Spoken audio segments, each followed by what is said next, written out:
हमारे चैनल को सब्सक्राइब करें और बेल आइकन दबाएं। एक तो राजीव के बैग में 5 लाख किसने डाला इसका पता नहीं। दूसरा, राजीव की बेटी वनमाला के नाम का किसी ने गोल्ड पेंडेंट बनाया, वो किसने पता है इसका भी पता नहीं। ये केस तो कॉम्प्लिकेटेड होता जा रहा है। आज अगर आपके एसीपी सर जिंदा होते तो वो तो अब तक केस सॉल्व कर चुके होते, नहीं? तो हार गया एसीपी। एसीपी सर ने हमें इतने अच्छे से ट्रेन किया है कि हम कोई भी डिफिकल्ट केस को क्रैक कर सकते हैं। तो केस तो आपके सामने है मैडम, कर दीजिए अपने एसीपी सर का नाम रोशन। पांडे जी, वो अपना 207 वाला कंडक्टर है ना, रंजीत, वो अपनी बारात डबल डेकर बस में लेकर जा रहा है। कहीं ऐसा ना हो जाए कि वो सहरा बांध के बस में टिकट काटने लग जाए। घाट कोपर, चला घाट कोपर। राजीव भाई, आपका स्टॉप आ गया। चलो, राजीव भाई की गुड नाइट इधर ही हो गई। राजीव भाई, राजीव भाई आपका स्टॉप आ गया। राजीव भाई, राजीव भाई,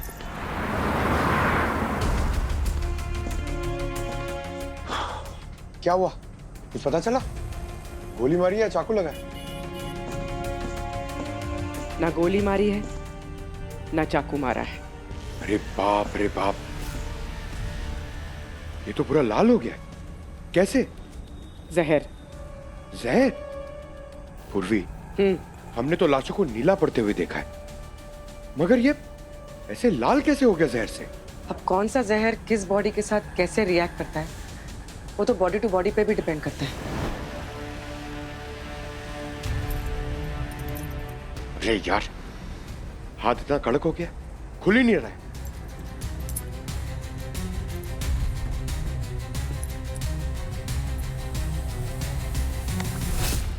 रिगर मोर्टिस इतनी जल्दी? बॉडी को रिगर मोर्टिस होने के लिए कम से कम 2 या 3 घंटे लगते हैं, और हाथ, पैर और उंगली को अकड़ने के लिए 4 या 5 घंटे। 4 घंटे? नहीं मैडम, ऐसा तो बिल्कुल नहीं हो सकता, क्योंकि राजीव भाई जहाँ से चढ़े हैं, मतलब चढ़े थे, वहाँ से इनको घाट कोपर पहुँचने में पौना घंटा लगता है, और स्टार्टिंग में 10-15 मिनट ये बहुत अच्छे से बात कर रहे थे। ऐसा कौन सा जहर है जिसे लेने से आधे घंटे में बॉडी का रिगर मोर्टिस हो गया? बॉडी इतनी कड़क हो गई?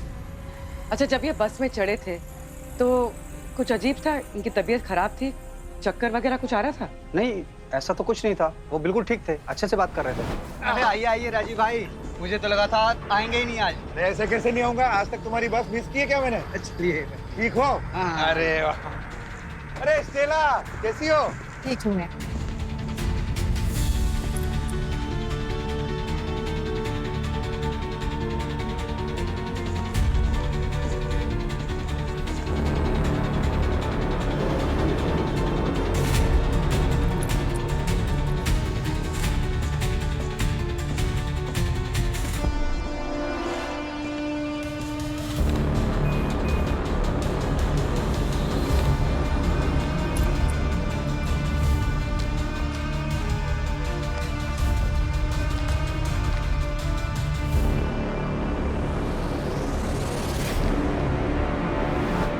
अच्छा, वो आदमी कौन था जो इनके पास बैठा था? पता नहीं, वो 3-4 महीने से तो हमारी बस में आता था, लेकिन उसके कई महीने तक वो आया नहीं, लेकिन कल वो दोबारा चढ़ा था। अच्छा, वो उतरा कहाँ था? पता नहीं सर, कुछ याद नहीं आ रहा। याद नहीं आ रहा का क्या मतलब है? तुम कंडक्टर हो, तुम्हारे बस से पैसेंजर कहाँ उतर रहा है तुम्हें पता नहीं है? सर, सुबह से सैकड़ों पैसेंजर से पाला पड़ता है, किसी के पास छुट्टा नहीं होता तो कोई दारू पीकर चढ़ जाता है, सुबह से लेकर शाम तक दिमाग का दही हो जाता है सर। अब इतने में हम किसको कैसे याद रखेंगे? अच्छा अच्छा, ठीक है। इसी आदमी ने मारा होगा राजीव को। पहले यहाँ बस में सबके सामने जहर दे दिया और फिर चुपके से उतर गया। बैग चेक करते हैं।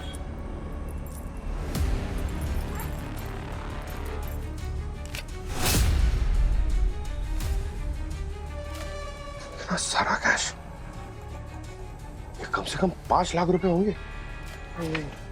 बैग में पैसे हैं, हाथ में ये मैगजीन। तुमने बताया था ना कि इन्होंने मरने से पहले वो मैंगो फिश पिया था। वो बॉटल कहाँ है? नहीं पता नहीं, लेकिन जब मैं राजीव भाई को जगाने के लिए आया था तब बोतल यहीं थी।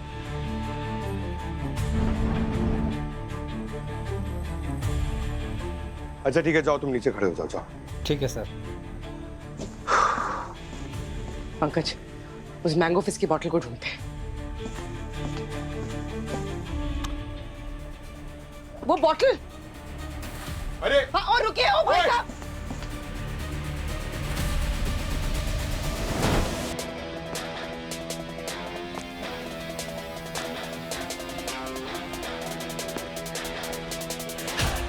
ओ भाई साहब, रुकिए।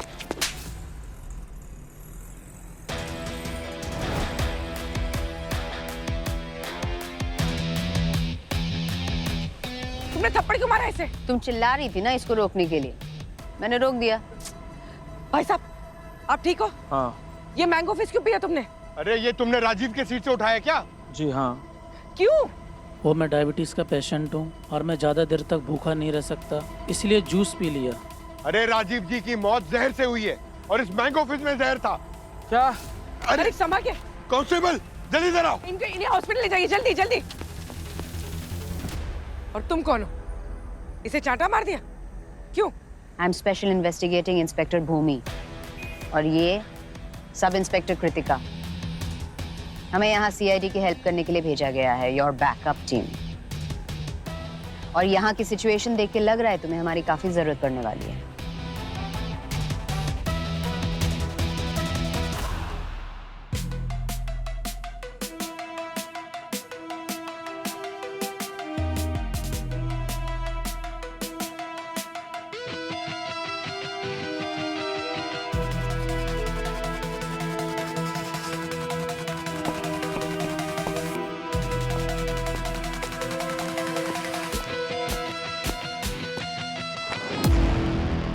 दयासर अभिजीत सर का फोन अवेलेबल नहीं है। अब ये केस हमें ही देखना होगा।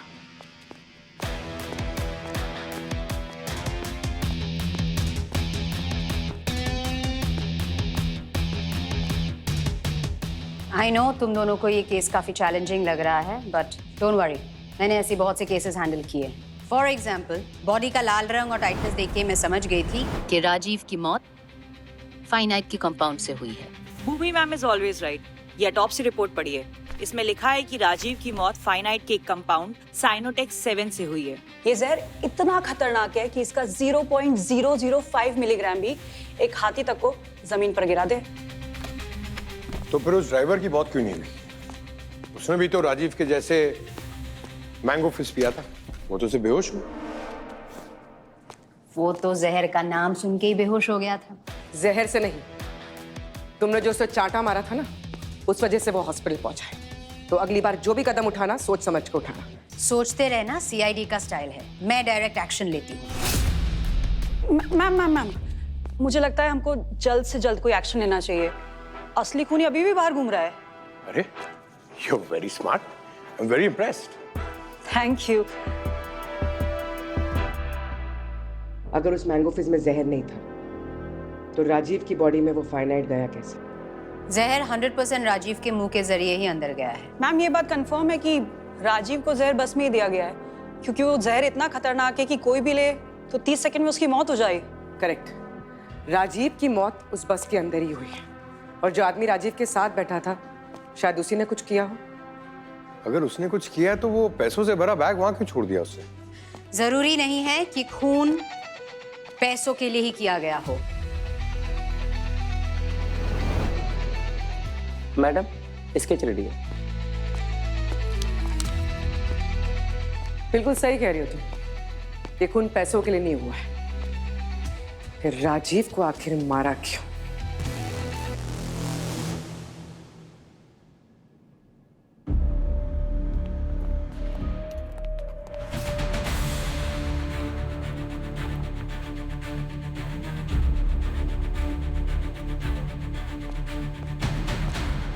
मैम, हम सीआईडी से हैं। मैं जानती हूँ ये मौका सवाल पूछने का नहीं है, लेकिन इन सब फॉर्मेलिटीज के लिए हमारे पास टाइम नहीं है। हमें आपसे कुछ अर्जेंट सवाल करने हैं। एक मिनट। हाँ भूमि,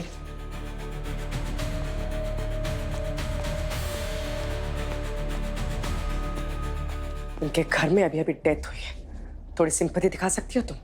इन्हीं सब इमोशनल ड्रामा में टाइम वेस्ट करते हो तुम लोग, इसीलिए शायद अपने एसीपी सर को बचा नहीं पाए। तू हार गया एसीपी।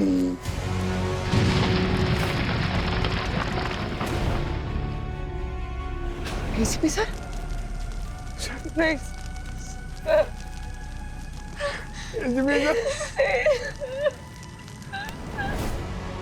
इन्हें पहचानते हैं आप? नहीं, आपके हस्बैंड की किसी के साथ कोई दुश्मनी? कुछ नहीं था। सीधे साधे दुकानदार थे वो। सुबह टाइम पे दुकान खोलना और रात को वक्त से घर आ जाना, बस यही रूटीन था उनका। उन्होंने कभी किसी का बुरा नहीं चाहा, ना कभी कोई लालच रखी, फिर भी ऐसे भले इंसान के साथ। मैम, अब प्लीज अपने आप को संभालिए। हाँ, तुम्हारे पापा के बैग से जो 5 लाख कैश मिले, बता सकती हो वो कहाँ से आए, कैसे आए? नहीं, मतलब दुकान की डेली की कमाई ज्यादा से ज्यादा कभी 20,000 तक ही होती है, और आजकल तो ज्यादातर ऑनलाइन ही होता है। पापा के पास इतना कैश कहाँ से आए पता नहीं। ठीक है, थैंक यू।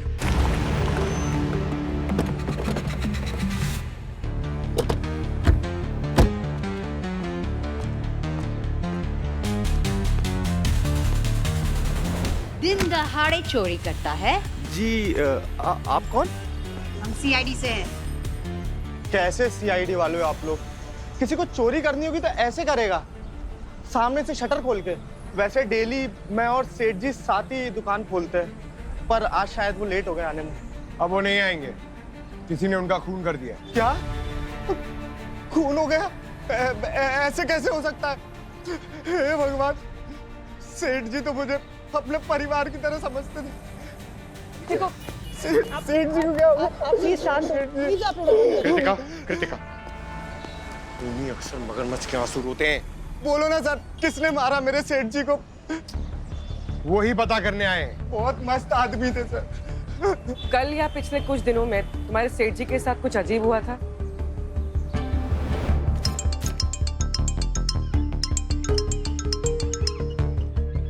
हेलो हेलो, अजीब है।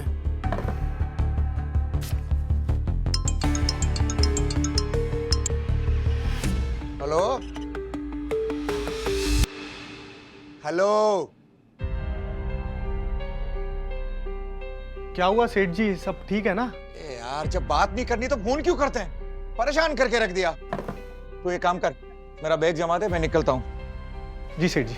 फोन के चक्कर में फिर बस छूट जाएगी मेरी।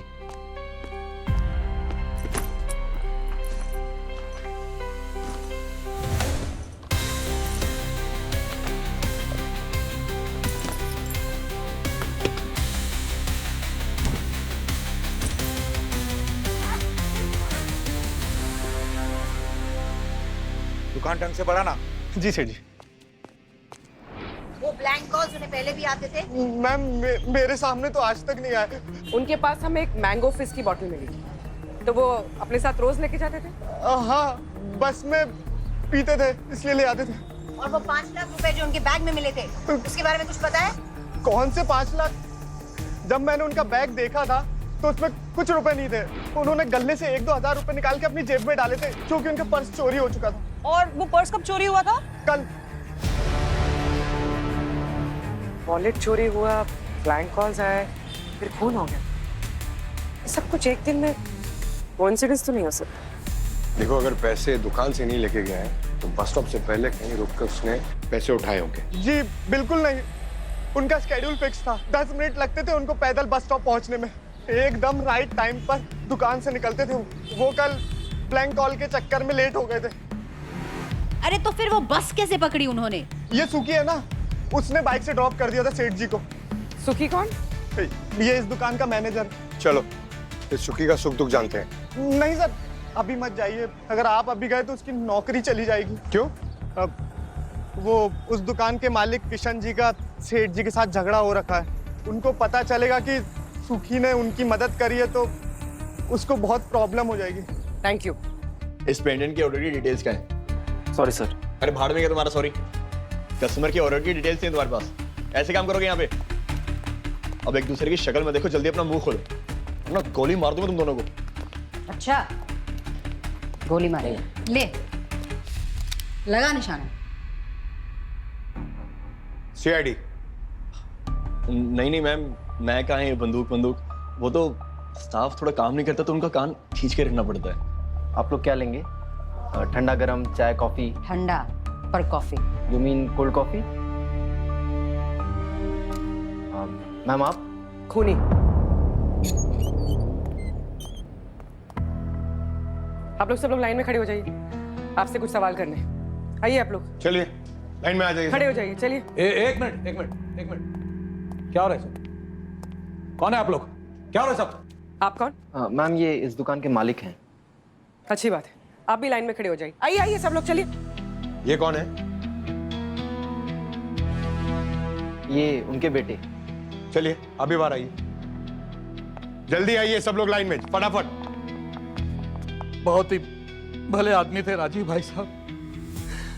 आज के डेट में इतना अच्छा पड़ोसी दुकानदार मिलना बहुत मुश्किल है।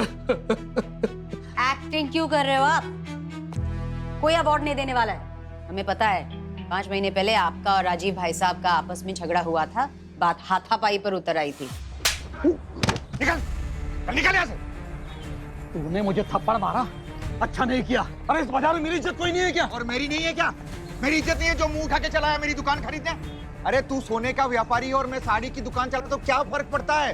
अरे भली साड़ी की दुकान चलाता हूँ लेकिन इज्जत तो मेरी भी है बाजार में। अरे क्या करेगा अपनी इस दुकान का? क्या करेगा? हाँ? बेटा तो तेरा कोई है नहीं, किसके लिए छोड़ के आ गया दुकान? विरासत संभालने के लिए बेटों की जरूरत नहीं होती, बेटियां भी विरासत संभालती है। अपनी बेटी वनमाला के नाम कर जाऊंगा दुकान, वो संभालेगी, देखना तू। हाँ ठीक है, जो करना कर अपनी इस दुकान का। अरे मैं तो तेरी इस दुकान का तुझे अच्छी कीमत दे रहा था, लेकिन अगर तुझे अपने पूरे खानदान के साथ पूरी जिंदगी इस दुकान में बैठकर वो सारी ब्लाउज घाघरा चोली बेचना है ना, तो बेच। मेरा वो क्या है? निकल। हाँ ठीक है, जाता हूँ। क्या कर तुम लोग? बेटी के नाम कर जाऊंगा पर किसी को नहीं दूंगा। मेरी वनमाला संभालेगी मेरी साड़ी की दुकान।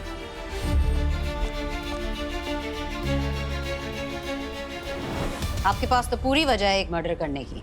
अरे कैसी बात कर रहे हैं मैडम आप?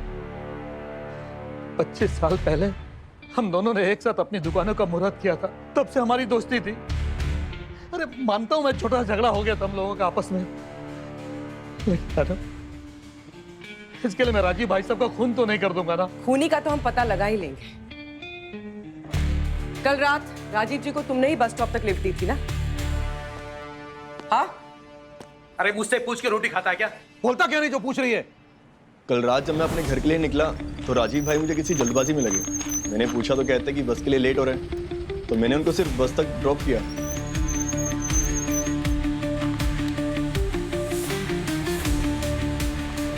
राजीव जी मिले थे किसी से रास्ते में? उन्होंने किसी से कैश लिया था? नहीं सर, बाइक से बस तक जाने के लिए सिर्फ 2 मिनट लगते हैं। इनफैक्ट मैंने उनको बस में चढ़ते हुए भी देखा, तो मेरे सामने तो किसी से नहीं मिले। अपनी दुकान बेच दी क्या राजीव भाई ने? किस कैश की बात कर रहे हैं सर आप? क्या उन्होंने बयाने ले रहे क्या किसी से? कल रात आप कहाँ थे 11 बजे? मैं अपनी बिल्डिंग के सामने वाले पार्क में था। रोज जाता हूँ मैं वहाँ पे नाइट वॉक के लिए। पापा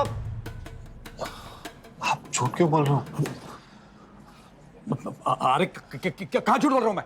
अब गया नहीं था कल रात में अब पार्क में नाइट वॉक के लिए। हाँ पापा, आप कल रात वॉक करने के लिए गए थे, मैं कहाँ मना कर रहा हूँ, लेकिन आप हर रोज जाते हो वॉक करने के लिए? हर रोज जाते हो? नहीं ना, मतलब झूठ बोला आपने। महीने में बस 2-4 दिन जाते हैं वॉक करने के लिए। मैं तो कहता हूँ कि आपने मेरे साथ ना जिम पे चलो हर रोज, लेकिन नहीं जाते ही नहीं। जितना पूछ रहे हैं ना उतना ही जवाब दे। ज्यादा ओवर स्मार्ट बन के बीपी मत बढ़ा मेरा। हाँ, ये कल रात वॉक करने के लिए गए थे, सच बोल रहे हैं। और तुम मयूर, तुम कहाँ थे उस वक्त?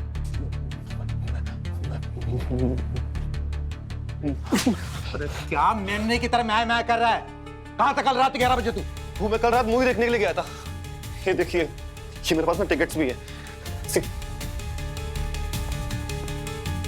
2 टिकट है, दूसरा कौन था तुम्हारे साथ? दूसरा वो। अरे तुम इतना नर्वस क्यों हो रहे हो? सीआईडी को बता दो ना सच। अरे इधर आओ, इधर आओ। क्या करी हो तुम? किसी के भी गले लग जाती हो? अरे पर वो रो रहा है। अरे ऐसी की तैसी में क्या? पीछे खड़ी रहो। दूसरा कौन था तुम्हारे साथ? हमेशा अपने दोस्तों के साथ घूमता रहता है, कभी जिम कभी फिल्म देखने के लिए। धंधे पर रत्ती भर भी ध्यान नहीं है इसका। अरे ऐसे में तो मेरे बाद पूरा धंधा ही चौपट हो जाएगा मेरा। पापा ऐसी बात नहीं है, मैं एटलीस्ट कोशिश तो कर रहा हूँ ना। मैं कोशिश तो कर रहा हूँ ना। देख इस सुखी को देख, अकेले पूरी दुकान संभालता है, कितनी मेहनत करता है वो। क्या संभाल लेता है? हाँ, ये भी आप कहने से पहले स्टाफ से पूछ रहा था कि वो पेंडेंट किसने बनवाया है। कस्टमर्स का तो कुछ पता है नहीं इसे, बड़ी बड़ी बातें बस बड़ा पाव खाती, इतना ही है इसका तो। कौन सा पेंडेंट? रुकिए, ये वाला पेंडेंट। अरे इसमें तो वनमाला लिखा हुआ है। वनमाला? राजीव की बेटी? राइट।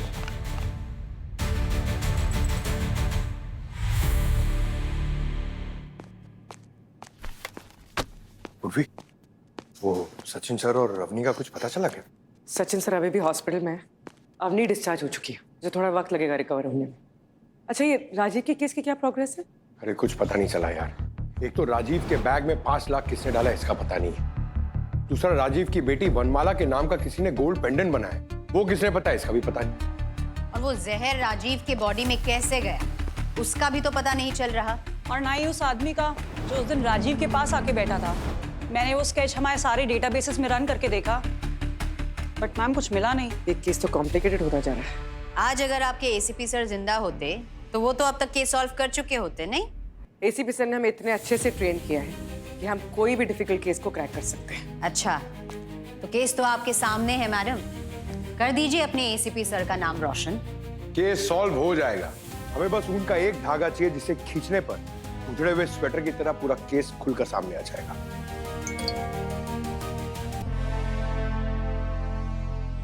मिल गया धागा। वो जो 5 लाख कैश थे वो फ्रेश बंडल से इशू हुए थे, उसका सीरियल नंबर ट्रेस हो गया। वाह, फिर तो हम इजीली पता लगा सकते हैं कि किसने कब कहाँ कैश विड्रॉ किया है। Ma'am, case solved.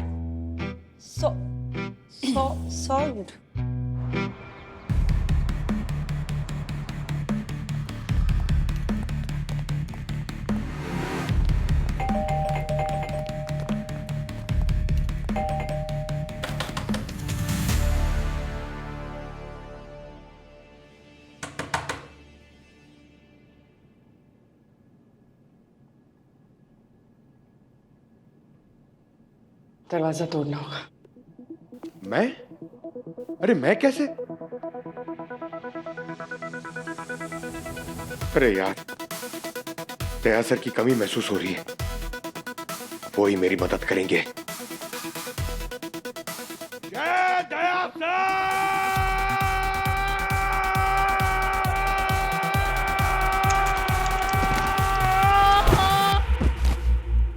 पंकज, अरे अब उठिए मत। Sir sorry.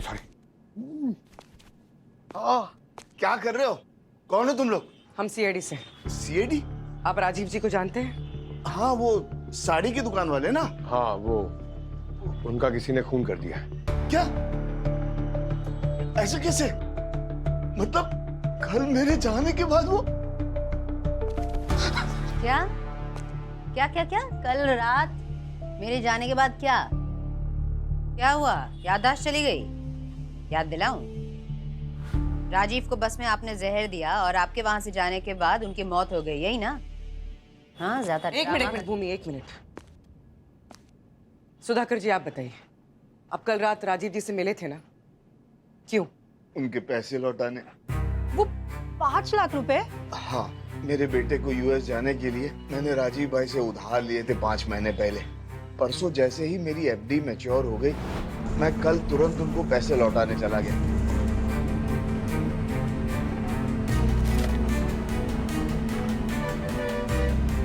तो आप उनके घर या फिर उनकी दुकान पे जा सकते थे, बस स्टॉप पे क्यों गए?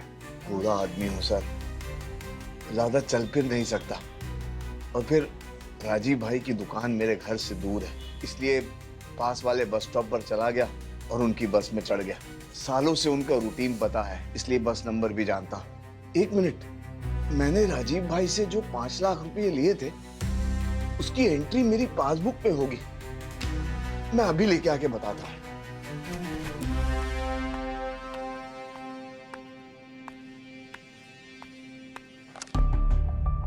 राजीव जी ने जो इन्हें पैसे दिए थे उसकी एंट्री है, और जो इन्होंने पैसे विड्रॉ किए थे उसकी भी एंट्री है। ये आपके पैर में क्या हुआ है? कल की रात ही मनहूस थी मैडम। राजीव भाई को मिलने के बाद जब मैं अगले बस स्टॉप पर उतरा तो मैं भी मरते मरते बचा। क्यों? क्या हुआ था? एक बाइक वाले ने टक्कर मार दी। वो आजकल तेज रफ्तार वाली बाइक आई है ना, जिनकी वजह से हम लोगों का चलना तक मुश्किल हो गया। Sports bike? हाँ, ऑरेंज कलर की थी।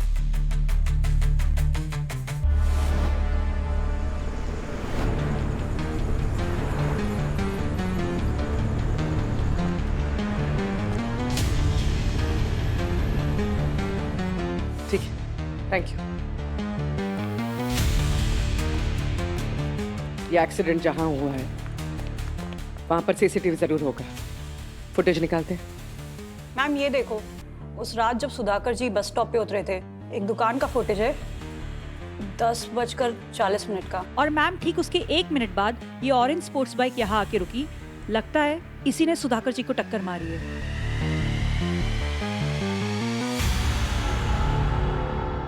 ये तो मयूर है। प्लीज आप लोग मेरा यकीन कीजिए, मैंने नहीं मारा राजीव अंकल को। इनफैक्ट मैं तो उन्हें इंप्रेस करना चाहता था। क्यों? वनमाला से शादी करने के लिए। ये क्या बकवास कर रहा तू? हाँ पापा, मैं उसे बचपन से ही पसंद करता हूँ। पापा और राजीव अंकल दोनों ही ना बहुत ही खास दोस्त थे, और इसीलिए हम दोनों भी बचपन से एक साथ खेले, एक साथ बड़े हुए। लेकिन फिर इन दोनों के उस दिन के झगड़े के बाद से पता नहीं क्यों वनमाला मुझसे दूर होने लगी। और हाँ, उस रात को हम दोनों का मूवी देखने का प्लान था। याद है मैंने आपको जो टिकट दिखाई थी, वो मैंने हम दोनों के लिए बुक की थी। लेकिन फिर पता नहीं क्यों अचानक से उसने मूवी का प्लान कैंसिल कर दिया। और फिर मुझे लगा कि अगर मान लो ऐसे ही चलता रहा तो वो बहुत जल्दी मुझसे ब्रेकअप कर लेगी, जो कि मैं नहीं चाहता था, क्योंकि मैं उसे पसंद करता हूं, मैं उससे शादी करना चाहता हूं। और फिर मुझे लगा कि अब मुझे राजीव अंकल से बात करनी चाहिए इस बारे में। और फिर मैंने उन्हें कॉल किए, लेकिन पता नहीं क्यों मेरी उनसे कॉल पे बात करने की हिम्मत नहीं हुई। हेलो हेलो, तो तुमने वो मिस कॉल्स दिए थे? हाँ, जब मैं उनसे फोन पे बात नहीं कर पाया तो फिर मैंने सोचा कि अब एक काम करता हूँ, अब मैं राजीव अंकल से फेस टू फेस जाके उनसे बात करता हूँ। और फिर जैसे ही मैं उनसे बात करने के लिए उनकी शॉप पे पहुंचा तो ये महान आत्मा सुखी ये उन्हें खुद की बाइक पे बैठा के ले जा रहा था। अब आप भी बताइए, मैं जो इसके सामने तो उनसे बात करने से रहा है कि नहीं, इसीलिए फिर मैंने उनका पीछा किया।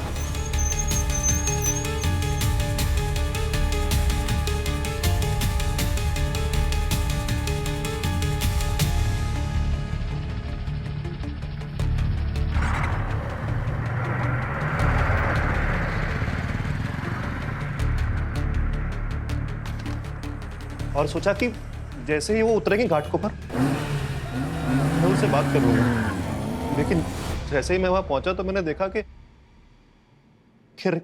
राजीव अंकल तो मर चुके हैं, और फिर आप लोग भी वहां आ गए थे। तो फिर मैंने सोचा कि इस मामले में मैं चुप रहता हूं, और बोल के भी क्या होता। मेरे पिताजी ये मुझसे 10 सवाल करते, 4 चाटे लगाते, तो इसीलिए मैं चुप रहा। अपना फोन दो। अपना फोन दो। अनलॉक करके।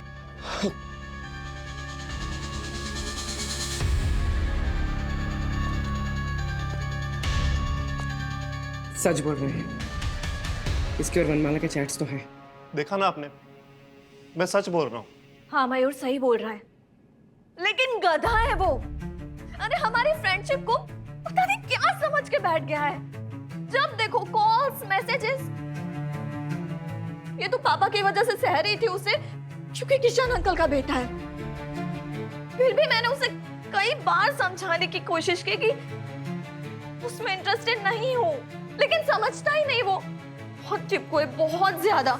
अब पापा नहीं रहे तो मुझे उसे एंटरटेन करने की भी जरूरत नहीं है, इसलिए उसके मैसेजेस का रिप्लाई करना बंद कर दिया मैंने। धागे खींच खींच के तो पूरा स्वेटर उधेड़ दिया है तुम दोनों ने।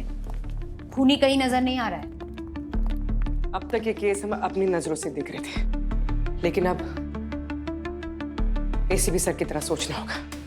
हमें ये पता करना होगा कि राजीव को जहर दिया कैसे, वरना हम ऐसे ही गोल गोल घूमते रह जाएंगे। तुम्हारी बातें सुन के ना मेरा सर गोल गोल घूम रहा है। I really need my coffee. Ditto ma'am, मैं बना के आती हूँ। I follow please.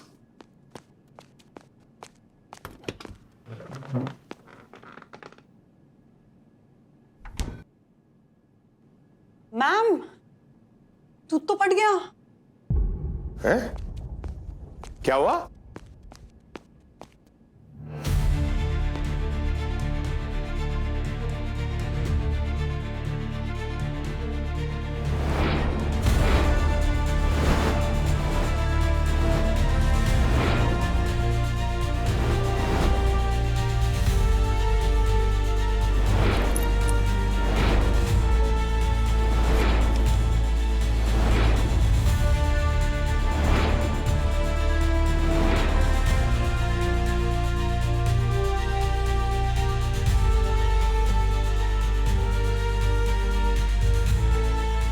मैं चाय के साथ वो चना चाट बना रहा था ना, तो शायद नींबू वाला हाथ लग गया और दूध फट गया। पंकज, तुम तो जीनियस हो। Thank you. वैसे आई नो, एक काम करते हैं, इसका ना पनीर बना देते हैं। वैसे भी मार्केट में पनीर गड़बड़ आ रहा है आजकल। अच्छा एक बात बताओ, पनीर बनता कैसे है? सिंपल है। नींबू में जो एसिड होता है वो दूध के प्रोटीन के साथ रिएक्ट करके लम्प्स बना देता है। फिर उसका दही पनीर कुछ भी बना लो। एग्जैक्टली। दूध अपने आप में स्टेबल होता है और लेमन जूस भी, लेकिन अगर दोनों मिल जाए तो केमिकल रिएक्शन से थर्ड कंपोनेंट बनता है, जैसे पनीर।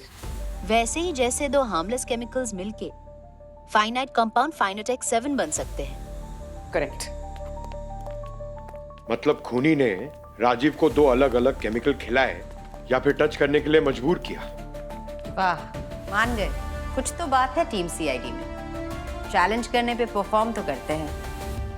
अब हमें ये पता लगाना है कि वो दोनों केमिकल्स कौन से थे और राजीव की बॉडी में कैसे गए। मुझे राजीव के उस मैंगो फिज में एक केमिकल मिला है जिसका नाम है नेरिथोसिन एक्स। डॉक्टर गार्गी, मैं आर्ट्स का स्टूडेंट था, आप प्लीज जरा मेरे लैंग्वेज में समझाएंगे? अगर आपकी भाषा में कहा जाए तो ये बहुत ही हार्मफुल केमिकल है। अरे तो ऐसे बोलिए ना। लेकिन अगर ये मैंगो फिज इतना खतरनाक था तो उस ड्राइवर ने भी तो कंज्यूम किया है, उसे कुछ क्यों नहीं हुआ? अगर ये हम भी पी लेते तो हमें भी कुछ नहीं होता। नेरिथोसिन एक्स एक फूड कलर है जो इंडिया में बैन होने के बावजूद भी बहुत सारे जूसेस और कैंडीज में मिलता है और दिखने में ये पीले रंग का होता है। इसीलिए उसे मैंगो फिज में दिखाई नहीं दिया। यानी फूड कलर फाइनाइट का काम कर सकता है? यस, लेकिन जब ये डाइट्रिक एसिड के कांटेक्ट में आए तब। और इसीलिए उस दिन वो ड्राइवर बच गया, क्योंकि वो डाइट्रिक एसिड के कांटेक्ट में आया ही नहीं था। करेक्ट। चलो एक बात तो कंफर्म हो गई कि मैंगो फिज में एक केमिकल था, मगर वो दूसरा केमिकल डाइट्रिक एसिड वो राजीव तक कैसे पहुंचा? डॉक्टर गार्गी, इस डाइट्रिक एसिड की पहचान कैसे हो सकती है?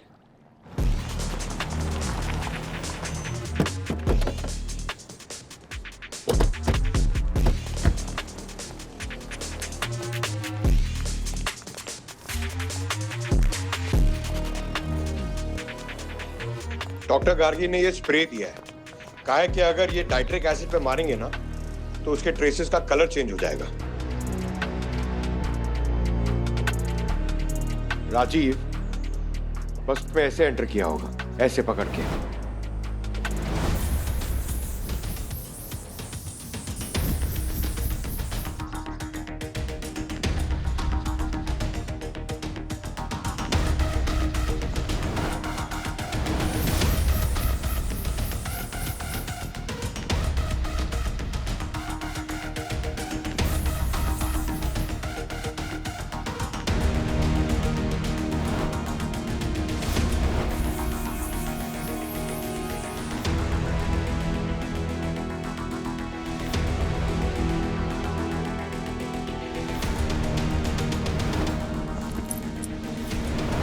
राजीव जी की बॉडी इस सीट पे थी, यहाँ शायद हाथ लगाया होगा।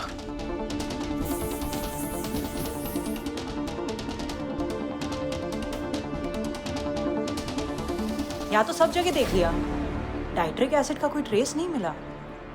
और क्या हो सकता है? कोई ऐसी चीज जिसके बारे में खूनी श्योर था कि राजीव बस में रहते ही उसको टच करेगा ही करेगा। बस टिकट। बंसी ने हमें कहा था ना कि राजीव जी का वॉलेट चोरी हो गया क्योंकि उनका पर्स चोरी हो चुका था। वो डेली बस से ट्रैवल करते थे, तो उनके पास एक मंथली पास होगा जो उस वॉलेट में होगा।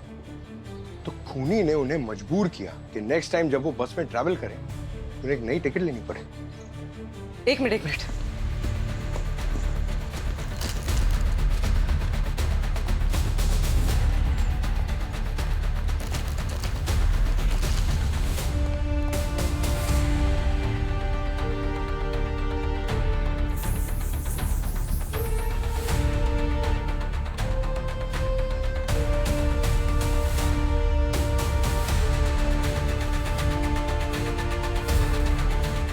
You're right, Pankaj. Ticket roll पे डाइट्रिक एसिड लगा होगा। राजीव ने पहले अपने टिकट को छुआ होगा और फिर अपने मैगजीन के पन्ने पलटने के लिए अपना सलाइवा यूज किया होगा, एंड दैट्स इट। मतलब मैंगो फिश का केमिकल डाइट्रिक एसिड से मिल गया और राजीव के लिए उसने फाइनाइट का काम किया। चलो इस कंडक्टर का टिकट काटते हैं। अभी आप लोग मेरे से और क्या सवाल करेंगे? ड्यूटी भी बीच में छोड़ कर आना पड़ा मेरे को, और ऊपर से मेरा टिकट मशीन भी ले लिया। ऊपर से बॉस लोग मुझ पे चिल्ला रहा है। हाँ, हम भी अपनी ड्यूटी कर रहे हैं। जो टिकट तुमने राजीव को दिया था ना, उसी से उसके ऊपर जाने का टिकट कटा है। क्या मतलब? मतलब ये कि उस टिकट रोल पे डाइट्रिक एसिड लगा था जो राजीव की जबान पे लगा और उसकी मौत हो गई। तुम्ही ने लगाया था वो केमिकल, है ना? बोलो। कौन सा केमिकल मैम? मैं कोई केमिकल के बारे में नहीं जानता। मुझे डिपो से जो टिकट रोल मिलता है वो मैं मशीन में डाल देता हूँ। अब ऊपर से क्या लोचा होया मेरे को क्या मालूम। याद आया मैम, उस रात नीरज ने पहली बार टिकट रोल टिकट मशीन में डाल कर दिया था। हाँ तो मैम चलो ना, बस डिपो चलते हैं। अरे मैम वो उधर नहीं मिलेगा। जब से मर्डर हुआ है तब से वो गायब है। गायब है तो क्या हुआ? उसका एड्रेस तो मिलेगा।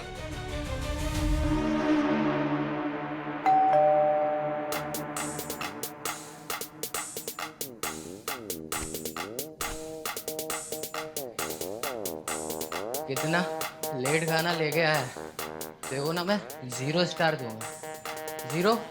मैं स्टार ही नहीं दूंगा। देखो क्या यार, ऐसा करेगा तू? हाँ, एक भी स्टार नहीं देगा? चल कोई बात नहीं, मैं तुझे 1 स्टार देता हूँ।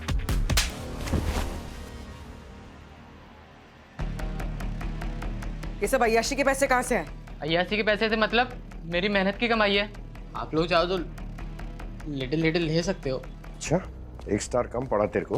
हाँ, लिटिल लिटिल और चाहिए? हाँ, दूं तुझे? नहीं सर, मैं बताता हूँ। मुझे ना एक आदमी मिला था, उसने बोला था कि अंधेरी से लेकर घाटकोपर वाली बस में एक खास किस्म का टिकट रोल कंडक्टर को देना है, और उसके बदले में उसने बहुत सारा सोना दिया था सर। सोना? हाँ। कहाँ है सोना? सोना सर ये पर सोने में किसने पेमेंट की होगी? ये था वो? हाँ मैम, यही था। अरे क्या मैडम, आप लोग फिर आ गए? देखिए मैडम, ऐसे अगर बार बार आप लोग आएंगे ना तो हमारी दुकान का नाम खराब हो जाएगा। अब समझने की कोशिश कीजिए। अरे जरूरत है हमें बुलाइए ना, हम आ जाएंगे ब्यूरो।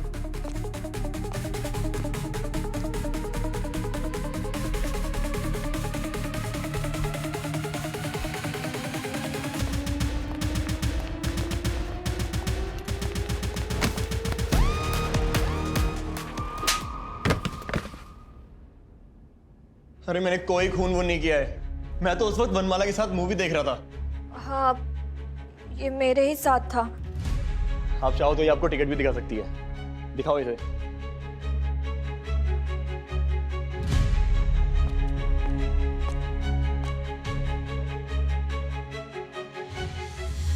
ये तो वही टिकट है जो मयूर ने बुक किए थे खुद की और वनमाला के लिए। हाँ तो ये वही टिकट्स हैं। मिल गया सबूत? रुको थोड़ा, अभी तो गवाह आना बाकी। चलो। तू यहाँ क्या कर रहा है? तुमने तो उसे सोना दिया था ना शहर छोड़ने के लिए, और ये अपने घर में पार्टी कर रहा था। सुखी, तुमने मुझसे प्यार किया और मेरे ही पापा को मार डाला। अरे मैं तुमसे कोई प्यार व्यार नहीं करता।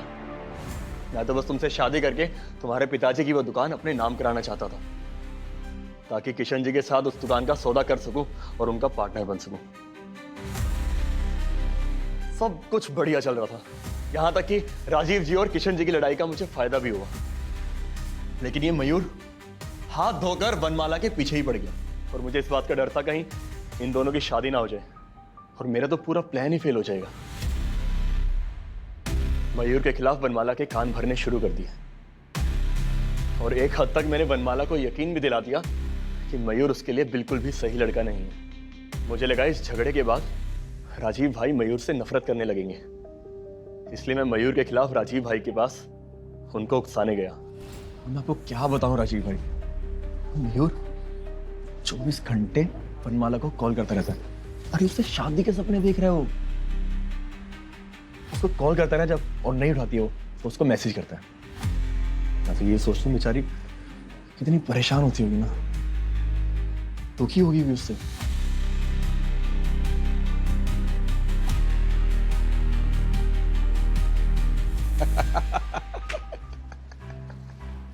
मयूर, अरे वो तो मेरी गोद में खेला हुआ है, बचपन से जानता हूं उसे, बड़ा प्यारा बच्चा है।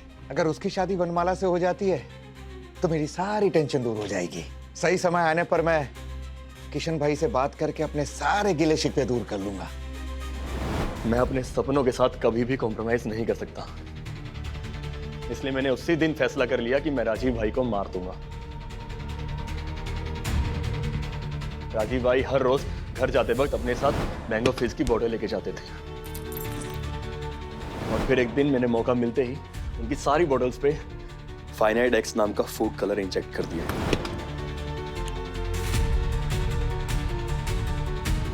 इस मिराज को ढूंढकर टिकट रोल पे नाइट्रिक एसिड लगाकर मैंने उसको दे दिया। वो हम गोल्ड को साफ करने के लिए यूज करते हैं। राजीव जी को नई टिकट लेनी पड़े इसलिए तुमने उनका वॉलेट गायब कर दिया। हाँ, लेकिन इस मयूर की ब्लैंक कॉल से उस दिन उनकी बस छूटने वाली थी, इसीलिए मैंने उनको उस दिन वहां पे लिफ्ट दी। उनको उस मौत की बस में चढ़ाकर मैं और वनमाला मूवी देखने चले गए। और वो वनमाला का पेंडेंट वो किसने बनाया था? वो मैंने ही बनवाया था, ताकि अगले दिन जब आप लोग आओ तो आपका सारा शक इस मयूर पे जाए, क्योंकि यही तो उनको ब्लैंक कॉल और मैसेजेस करता था। मैं तुझे नहीं छोड़ूंगी। तुम्हें जान से मार डालूंगी, सुना तुम्हें जान से मार डालूंगी। चलो अब जेल में मूवी देखना अकेले। पूर्वी, ये केस मैं जितना आसान समझ रही थी उतना था नहीं, पर तुम दोनों ने उसको क्रैक कर दिया। हमें भी तुम लोगों के साथ काम करके बहुत अच्छा लगा भूमि। इनफैक्ट तुम लोगों ने हमें चैलेंज किया, इसलिए हम इस केस को आसानी से क्रैक कर पाए। So thanks to you. तुम लोग हमारी टीम परमानेंटली ज्वाइन क्यों नहीं कर लेते? तुम्हारी टीम? कहाँ है तुम्हारी टीम? मैंने तो बिना एसीपी के सीआईडी की कोई टीम नहीं सुनी।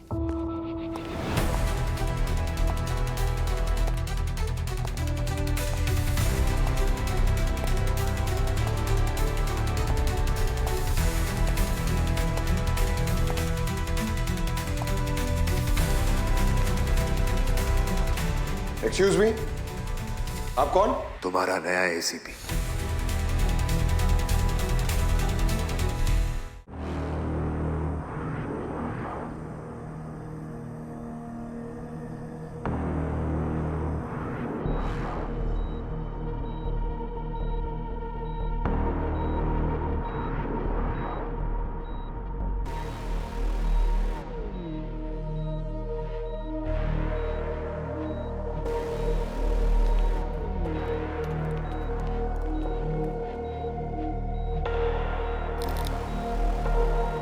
Good morning. सॉरी बेटी ऑफर नहीं कर पाऊंगा। वो क्या है ना, ऐसे बड़े बड़े ऑपरेशंस में पेशेंट्स का पेट खाली रखना बहुत जरूरी है। हे, इतनी मशक्कत मत कर। तू ना हिल पाएगा ना बोल पाएगा। मैंने तुझे दवाई ही ऐसी दी है कि तेरा शरीर काम करना बंद कर देगा। वैसे मैं चाहूं तो तुझे बेहोश करके भी मार सकता हूं, पर मैं ये करूंगा नहीं। पता है क्यों? क्योंकि मैं एक आर्टिस्ट हूं, एक कलाकार, और एक कलाकार को चाहिए होती है ऑडियंस। और आज के दिन तू ही मेरी कला है और तू ही मेरा ऑडियंस। Are you excited? हाँ, right, here comes. Be very quick, don't worry. Cricket में जैसे कलाइयों से खूबसूरत ऑन ड्राइव देखते हैं, वैसे ही आज मैं तुझे इन कलाइयों की खूबसूरती दिखाऊंगा। Close your eyes.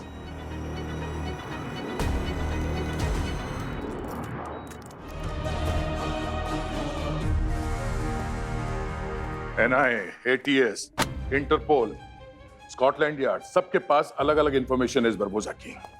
ब्राजील में भी है, स्वीडन में भी है वो, जर्मनी में भी है, फ्रांस में भी है, रशिया, ग्रीस, इजराइल, हर जगह है वो। कोई रिपोर्ट कहती है कि वो कनाडा से गैंग ऑपरेट करता है और कोई कहता है कि वो टर्की में है। किसी के लिए भी एक साथ इतनी जगहों से गैंग ऑपरेट करना मुमकिन ही नहीं है। लोगों की आंखों में धूल झोंक रहा है ये बरबोसा।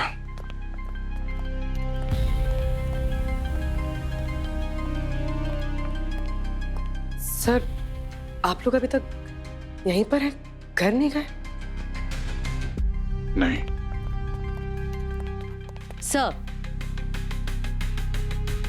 सर, ये इंस्पेक्टर भूमि और वो सब इंस्पेक्टर कृतिका। और सर, एक और अपडेट है। सर, एक सॉरी सर।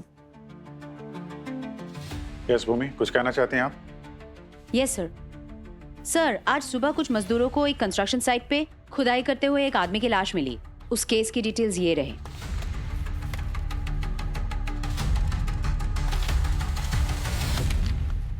पंकज, पूर्वी, ये केस तुम लोग हैंडल करो, हम लोग बरबोसा का केस देख रहे हैं। डोंट वरी सर, हम संभाल लेंगे। कोई प्रॉब्लम है तो इन्फॉर्म कर देना, ठीक है? ठीक नहीं है।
कब तक एसीपी प्रद्युमन की मौत पर आंसू बहाओगे?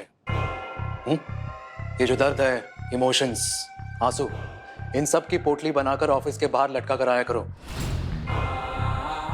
Let's get back to work now, come on. आप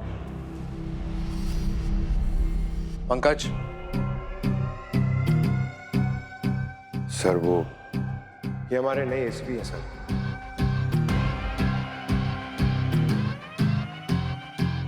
एसीपी आयुष्मान।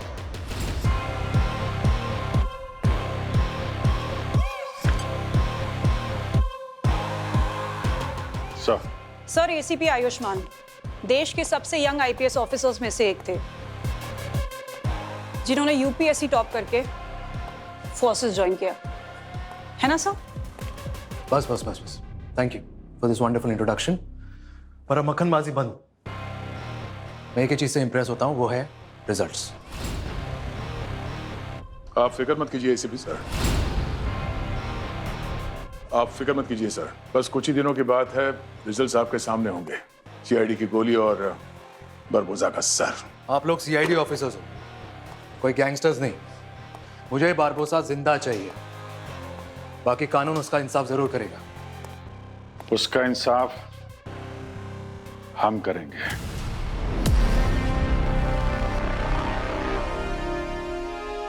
मैं जानता हूं आप लोग इस केस से कुछ ज्यादा ही पर्सनली इन्वॉल्व हो, इसलिए मैंने डिसाइड किया है कि अब आप दोनों ये आई गैंग वाला केस नहीं हैंडल करेंगे। इनफैक्ट भूमि ने जो केस बताया है आप उसे हैंडल करोगे, आप दोनों।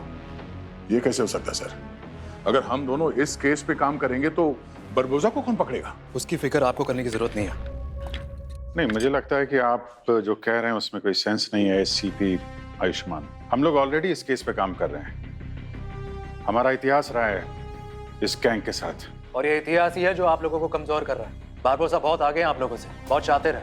वो मकड़ी की तरह जाल बिछा रहा है और आप लोग कीड़े मकोड़ों की तरह उसके जाल में फंसते जाते हो।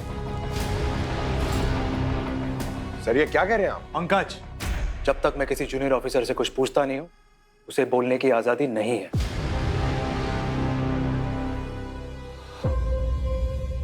प्रद्युमन सर ने हमें कभी अपनी राय देने से नहीं रोका है। सर, सुना था एसीपी प्रद्युमन ने आप लोगों को काफी छूट दे रखी है। खैर, वो पास था, ये प्रेजेंट है, और ये मेरा सीआईडी है, एसीपी आयुष्मान का सीआईडी।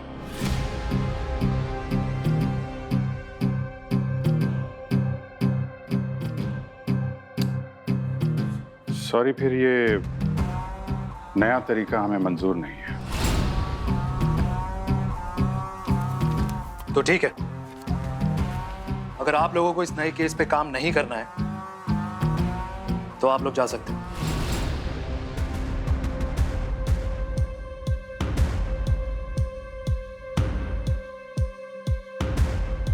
अगर आपकी यही इच्छा है तो ठीक है, आप चलाइए अपने नए तरीके से नई सीआईडी। अगर हमारी यहाँ पे जरूरत नहीं है तो हम लोग चलते हैं। 18 साल सीआईडी में काम करने के बाद इससे ऑर्डर लेना पड़ेगा। जब बड़े बड़े मुजरिमों को निपटा दिया तो इस बच्चे को भी समझ लेंगे। एसीपी प्रद्युमन को कितना फक्र होगा ना तुम दोनों पर कि उनके 2 अनमोल रत्न फर्श को पीठ दिखाकर जा रहे हैं।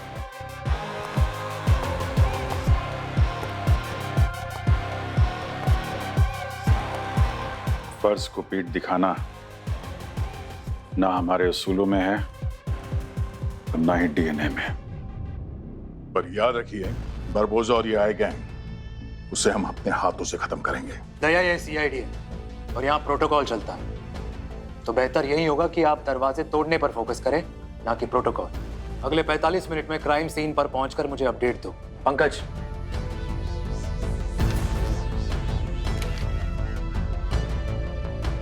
इस केस के बारे में।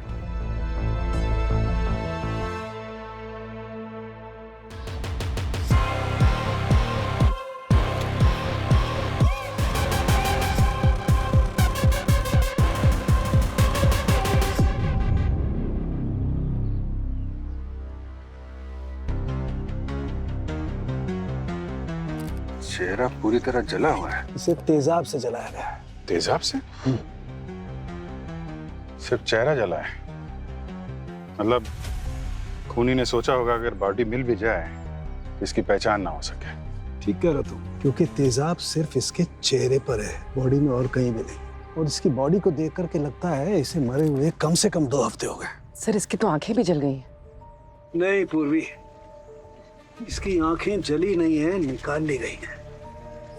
इसकी आंखें खूनी ने पहले ही निकाल ली हैं। मतलब बहुत दर्दनाक मौत हुई है इसकी। सर, मतलब पहले किसी ने इसकी आंखों को नोच कर निकाला, उसके बाद इसे मारा। ये रिवेंज का मामला लगता है। ना रिवेंज का नहीं, कुछ और लग रहा है यार। सर, ये टांके हैं ना, स्टिचेस है ना? हाँ बिल्कुल।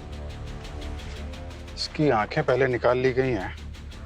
कहीं ऐसा तो नहीं कि बॉडी के अंदर से ऑर्गन वगैरह भी गायब हो? यानी ये खून ऑर्गन ट्रैफिकिंग का मामला हो सकता है। और अगर ये ऑर्गन ट्रैफिकिंग का मामला है तो ये एक खून पे तो नहीं रुकेगा। हो सकता है यहाँ और भी लाशें गाड़ी गई हों आसपास। इस कंस्ट्रक्शन साइट पे पहले अच्छा खासा जंगल हुआ करता था। न जाने कितने मुर्दे यहाँ पे गाड़ रखे होंगे। एक काम करो, तुम लोग पूरे एरिया को अच्छी तरीके से सर्च करो, जरूरत पड़े तो एक्स्ट्रा टीम बुलवा लो।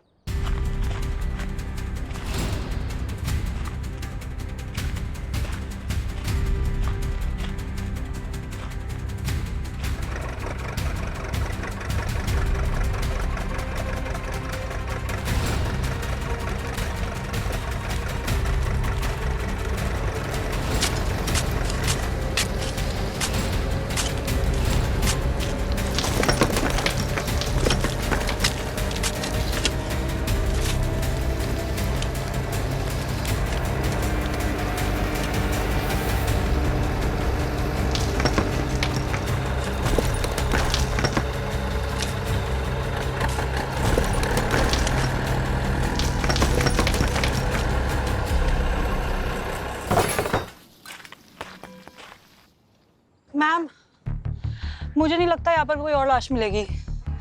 जहाँ जहाँ डिटेक्ट हुआ था वहाँ सब देख लिया। दयासा ने ठीक कहा था, ऑर्गन ट्रेडिंग में खूनी बार बार खून करता है ताकि उसका बिजनेस चलता रहे। इस बात की कहाँ गारंटी है कि ये ऑर्गन ट्रेडिंग ही है? ये तो पूरी तलाशी के बाद ही पता चलेगा ना। आगे देखते हैं, चलो। चल चल चालू कर, चलो चलो पीछे आइए। आइए।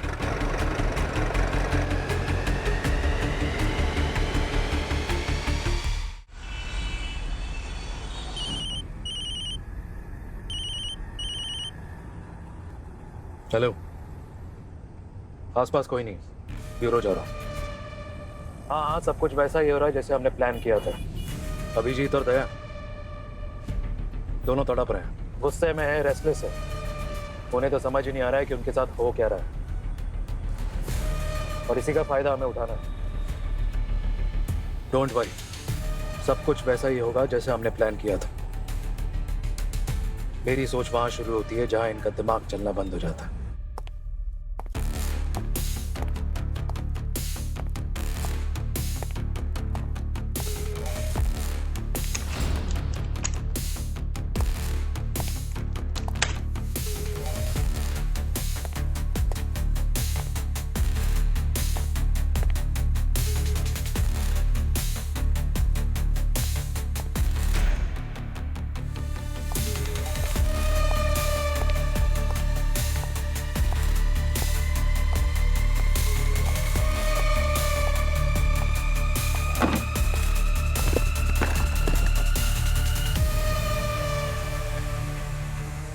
जी हाँ, ये देखो।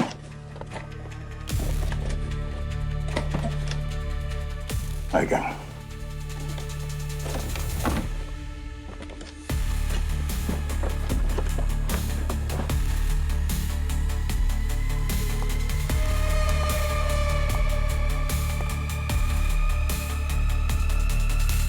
इस फाइल में उन सभी लोगों के नाम हैं जिनका कुछ ना कुछ कनेक्शन रहा है इस बरबोसा के साथ। इन सब की कुंडली निकालनी पड़ेगी।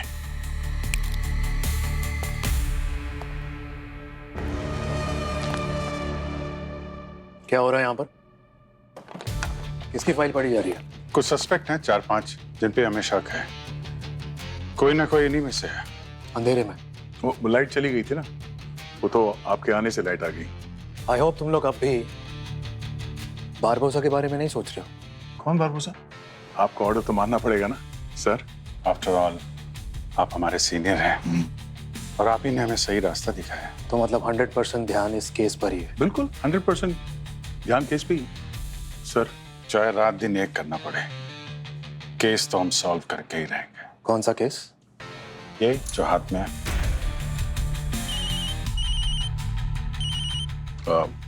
हेलो, हाँ डॉक्टर साहब। अच्छा ठीक है, हम लोग आते हैं। फोरेंसिक लैब जाना होगा। जाना होगा सर।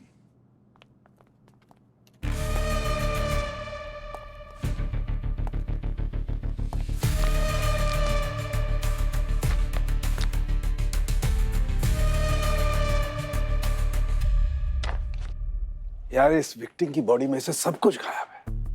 आंखें, दिल, फेफड़े, लिवर, किडनी, सब कुछ। मतलब ये 100% ऑर्गन ट्रैफिकिंग का ही केस है? बिल्कुल दया, 100% ऑर्गन ट्रैफिकिंग है। और हाँ, इसकी डीएनए रिपोर्ट बताती है कि ये कोई 24-25 साल का यंग लड़का है। और आजकल यंग ऑर्गन्स की तो बहुत डिमांड है ना ब्लैक मार्केट में। और पोस्टमार्टम रिपोर्ट और क्या कहती है? सर सबसे चौंकाने वाली बात तो ये पता चली है कि बॉडी में एनेस्थीसिया बहुत कम था। व्हाट?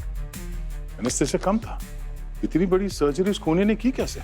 इतना कम एनेस्थीसिया था कि समझो आटे में नमक। मुझे तो लगता है लोकल एनेस्थीसिया ही दिया होगा। मतलब जब इसका ऑपरेशन हो रहा होगा तो इसने अपनी आंखों से सब कुछ देखा। लगता तो यही है। जरूर ये खूनी कोई सरफिरा है जो क्राइम तो कर ही रहा है, क्राइम करने में मजे भी ले रहा है।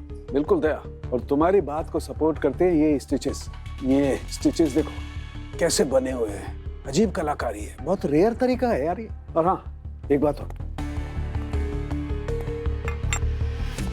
ये देखो इसकी बॉडी में से इसके पोस्टमार्टम के बाद ये रिकोरिनम नाम का केमिकल मिला है। ये बॉडी में जाते इसका असर होता है कि बॉडी एकदम पैरालिटिक हो जाती है। इंसान हिल डुल भी नहीं सकता है। ओह, तभी सर्जरी के दौरान ये लड़का स्ट्रगल भी नहीं कर पाया होगा। बिल्कुल। गार्गी, जरा इसका दांतों का एक्सरे देना। ये देखो, इसका डेंटल स्कैन देखो। दांतों का एक्सरे? हाँ। ओह, इसका रूट कनाल हुआ है? हाँ, रूट कैनाल किया है और इसकी फिलिंग की है MTA से, जो कि बहुत कम इस्तेमाल किया जाता है। और इसका एक्सीडेंट भी हुआ है सर, क्योंकि इसकी बाईं टांग में फ्रैक्चर है और हड्डी पूरी तरह से जुड़ी भी नहीं है। मिसिंग पर्सन रिकॉर्ड्स में चेक करेंगे तो इसके बारे में कुछ ना कुछ पता चल ही जाएगा। हाँ, एक बात, वो नया ACP जो आया है वो कैसा है? बड़ी जल्दी है उनसे मिलने की आपको? नहीं, बिल्कुल भी जल्दी नहीं है। मुझे सिर्फ एक आदमी का इंतजार रहता था और वो है ACP प्रद्युमन। बहुत मिस करता हूँ यार। क्या कहें डॉक्टर साहब, बस यूं समझ लीजिए ACP प्रद्युमन जैसा ना कोई है ना आगे कभी होगा।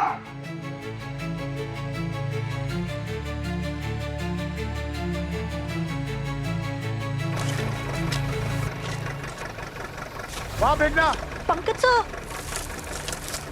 जल्दी सर, सर ये देखिए। पंकज! पंकज!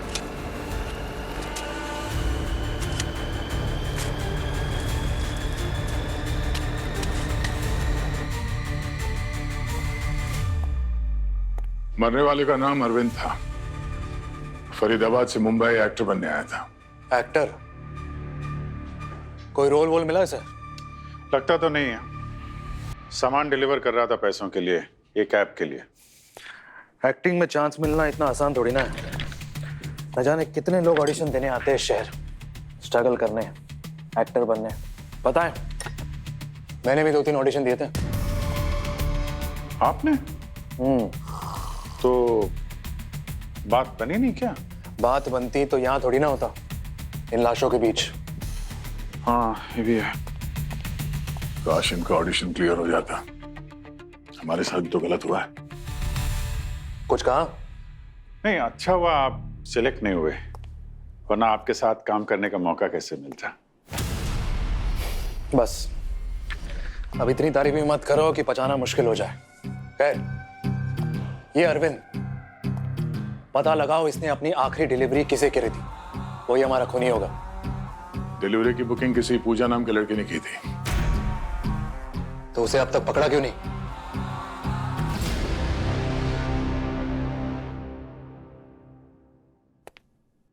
बात की थी पूजा से, उसका मोबाइल फोन ट्रेन में सफर करते समय चोरी हो गया था, रिपोर्ट लिखाई थी उसने। और डिलीवरी का लोकेशन कोई घर का नहीं था, एक सुनसान इलाके का था। खूनी के लिए बहुत आसान था अरविंद को वहां मारना। गुड, अच्छी स्पीड से आगे बढ़ रहे हो। फिर तो हमें हमारा खूनी मिल ही जाएगा, और मुझे बतौर ACP अपनी पहली कामयाबी भी।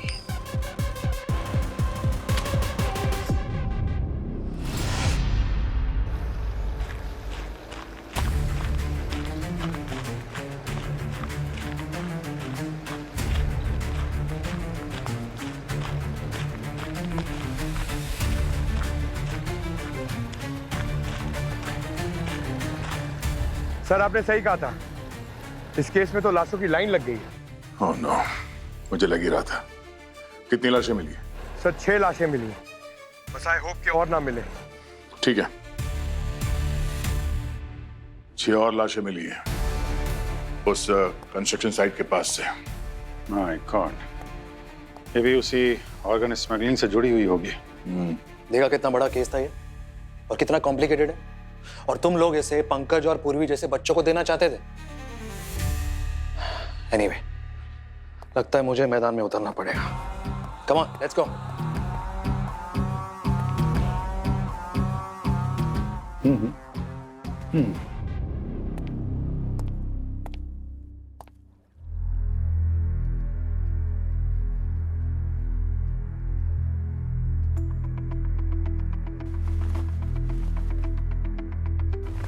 डॉक्टर सालुंके, मैंने सुना है मुर्दों से बात कर सकते हैं। जी हाँ, सही सुना है आपने। 7 खून पहले ही हो चुके हैं, अब एक और खून ना हो इसकी जिम्मेदारी आप पर है। तो पूछे जरा इन लाशों से इनके खूनी का नाम क्या है? कोशिश करते, शायद ये लाश हमें कुछ बता सकती है, क्योंकि ऐसे मरे हुए 2 दिन से ज्यादा नहीं हुए। वैसे ही टांके, तेजाब से जलाना, सब कुछ सेम है सर। एक चीज अलग है। वो क्या? वो है ये टैटू। काफी नया लगता है टैटू। लगता है 3-4 दिन पहले ही बनाया है। तो देर किस बात की? लग जाओ इस शहर के सारे टैटू आर्टिस्ट के पीछे और पता लगाओ कि ये टैटू आखिर बनाया किसने है।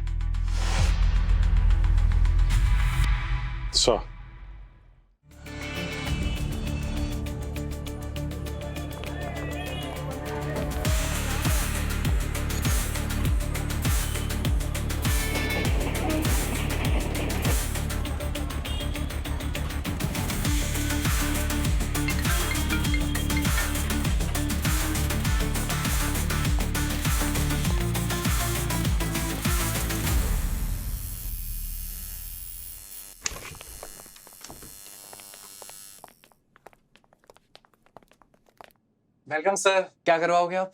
आपके ऊपर अपर लिप्स प्रेसिंग बहुत अच्छा लगेगा। और सर आप थोड़ा घूमिए ना, थोड़ा सा घूमिए। सर आपके ऊपर बहुत अच्छा। हाथ कंट्रोल में रखो। अपने एक्साइटमेंट पे लगाम लगा, ठीक है? हम सीआईडी से हैं। सीआईडी? सीआईडी का नाम सुनते हवा निकल गई। ये डिजाइन देखो, 3-4 दिन पहले तुमने ये टैटू किसी पर बनाया था? हाँ बनाया था। किस पर? एक टैक्सी ड्राइवर था, वो एक फोटो लेकर आया था, उसने ये डिजाइन बनाया था। ये लीजिए, जतिन नाम था इसका। जतिन? पता करना होगा कि जतिन की आखिरी बार टैक्सी कहाँ बुक हुई थी। शायद उसी सुनसान जगह पे जहाँ पे अरविंद ने की थी।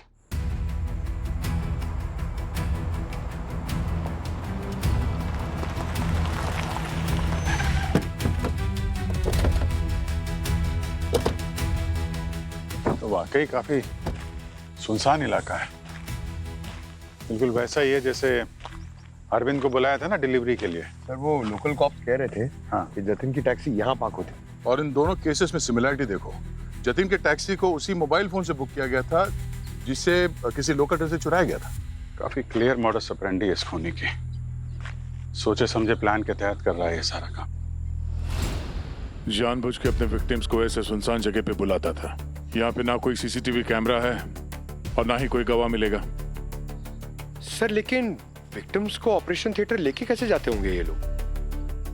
उनकी कोई गाड़ी होगी जिसमें विक्टिम्स को जबरदस्ती डाल के ले जाते होंगे।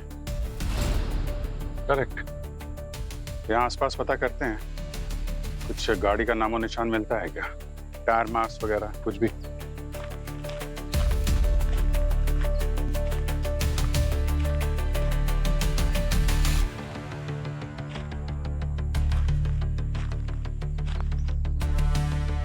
क्या? हाँ? ये देखो यार, यहाँ पे कांच के टुकड़े और ये पेड़ पे इम्पैक्ट देख रहे हो? ये पेड़ पे जिस हाइट पे ये निशान बना हुआ है, ऐसा लगता है कोई बड़ी गाड़ी थी। कोई वैन या ट्रक वगैरह होगा। गुलाबी रंग का टूटे हुए कांच का टुकड़ा, ये गाड़ी के लाइट का कवर का हिस्सा लगता है। सर ऐसी लाइट का कवर तो फायर ब्रिगेड या एम्बुलेंस के ऊपर होता है। एम्बुलेंस हो सकती है। विक्टिम को ऑपरेट करके वो ऑर्गन्स निकालता है तो किसी क्लिनिक या हॉस्पिटल से कनेक्शन हो सकता है। करेक्ट। पंकज, आसपास के जरा सीसीटीवी कैमरे की फुटेज निकलवाओ, है ना? हाँ सर। मैंने तुम्हें डिटेल्स भेजी हैं, फटाफट जरा चेक करके बताओ।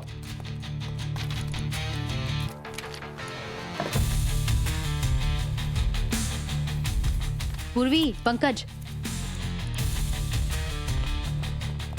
मिल गई वो टूटी हुई लाइट वाली एम्बुलेंस।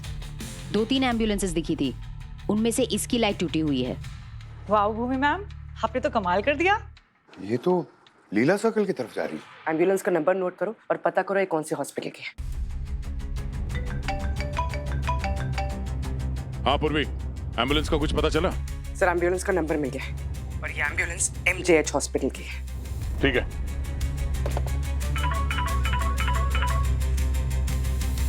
हेलो। या डॉक्टर साहब, तो हाँ हम मिल सकते हैं उससे? ओके ओके ठीक है सर, कोई डेवलपमेंट हो तो इन्फॉर्म करिएगा। या thank you very much. Hospital से फोन था, सचिन फिर से कोमा में चला गया। ओह नो, MGH हॉस्पिटल ना।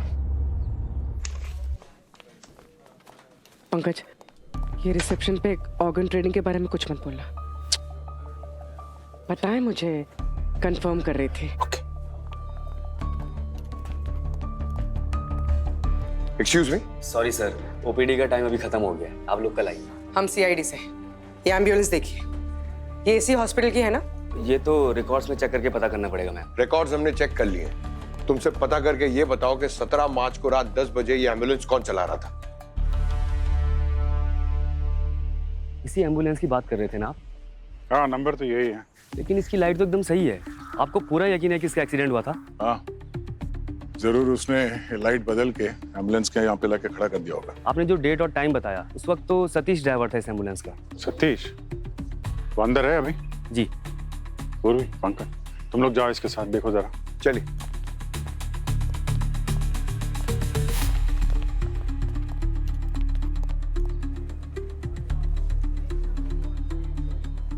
लाओ जल्दी पेशेंट का एड्रेस दो, लेके आता हूँ।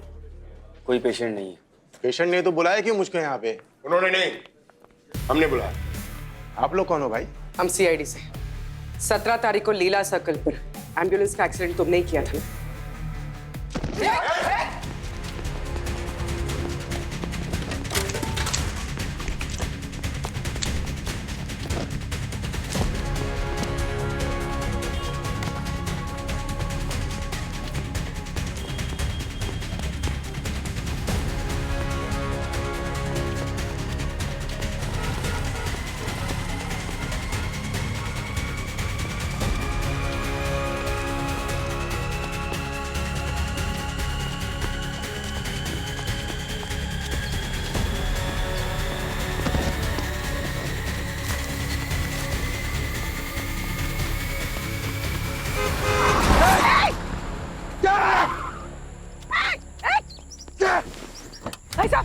भाई साहब,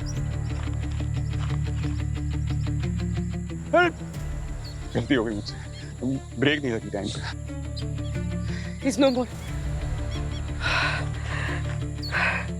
सर मेरी 32 घंटे की शिफ्ट थी, मैं ठीक से सो नहीं पाया, इसलिए टाइम पर ब्रेक नहीं मार पाया। अचानक से सतीश मेरी गाड़ी के आगे आ गया और मुझसे गलती हो गई सर। क्या नाम क्या है आपका? वरुण, मैं इंटर्न डॉक्टर हूँ इस हॉस्पिटल में। कब से काम कर रहे हो इस हॉस्पिटल में? मैं पिछले 6 महीने से। सर कोई सीरियस कार्रवाई तो नहीं होगी ना मुझ पर? मैं जेल नहीं जाना चाहता सर। देखिए, एक्सीडेंट रिलेटेड जो भी प्रोसीजर होगा वो फॉलो किया जाएगा। अब नहीं।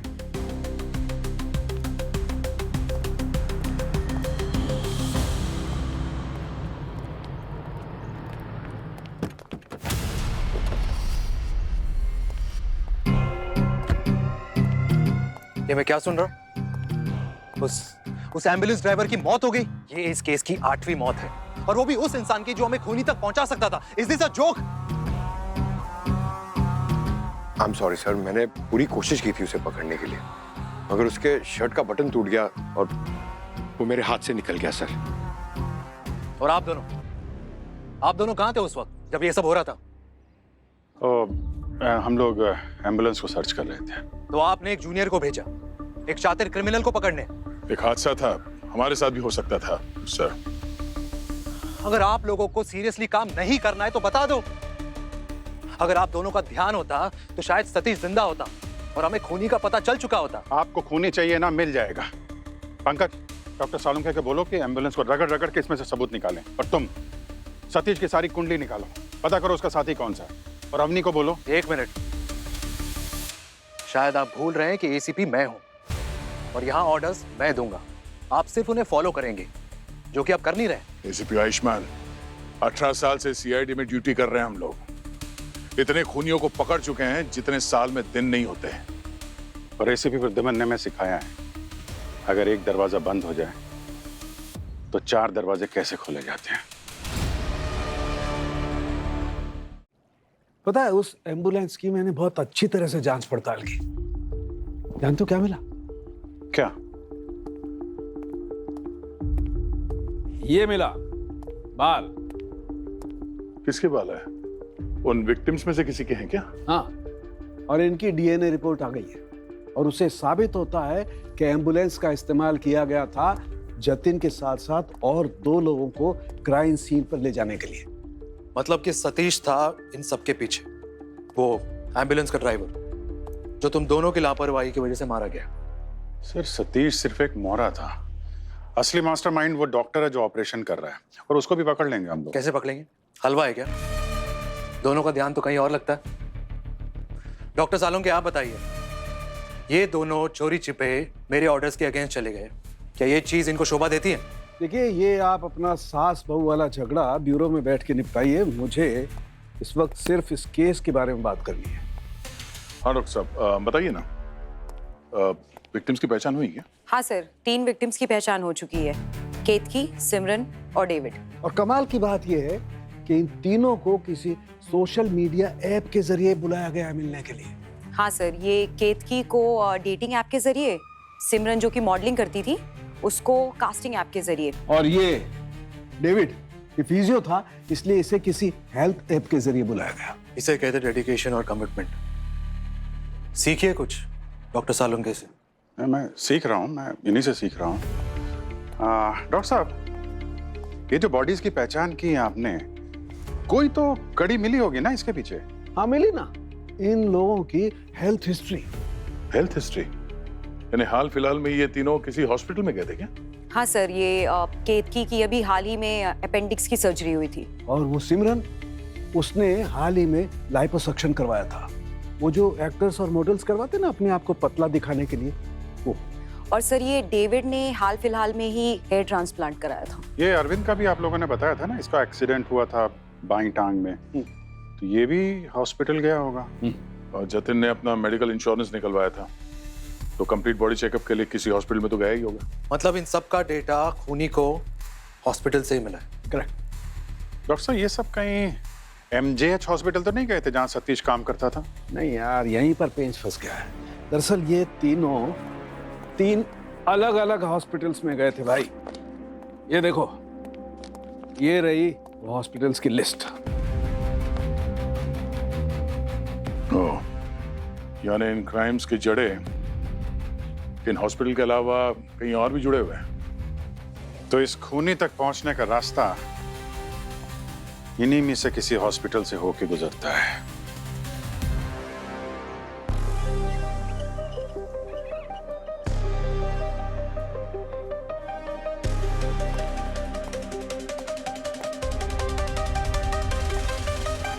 सर, मैं सच कह रहा हूँ, मुझे इस केस के बारे में कुछ नहीं पता। सतीश जो यहाँ पे काम करता था, वो किसी के कहने पे ही कर रहा था ना ये सब? आप इस हॉस्पिटल के चीफ सर्जन हैं, जितनी भी सर्जरीज यहाँ होती हैं उसके बारे में आपको पता होता है। सर, हमारा हॉस्पिटल एक रेप्यूटेड हॉस्पिटल है, यहाँ पे ऑर्गन्स की चोरी हो ही नहीं सकती। आप चाहें तो इन्वेस्टिगेशन कर सकते हैं। चलो माना कि ये सारी सर्जरीज आपके हॉस्पिटल में नहीं हो रही थी, मगर आपके यहाँ से कोई तो डॉक्टर है जो इस सब में शामिल है, और जब तक उसके बारे में हमें पता नहीं लग जाता, हम यहीं पे हैं, कहीं नहीं जा रहे। आप जरा ये फोटो देखिए ध्यान से, शायद आपके दिमाग की बत्ती जल जाए। कुछ याद आया? ओह माय गॉड, ये तो हमारे हॉस्पिटल की स्पेशल नायलॉन थ्रेड है, कस्टम मेड। चलिए, कुछ तो याद आया आपको। टांके आपके हॉस्पिटल के सामान से लगाए जा रहे हैं, तो सर्जन भी यहीं का होगा ना? सर, इस तरह के स्टाइल के टाके हमारे हॉस्पिटल में सिर्फ एक ही डॉक्टर मारते हैं। कौन?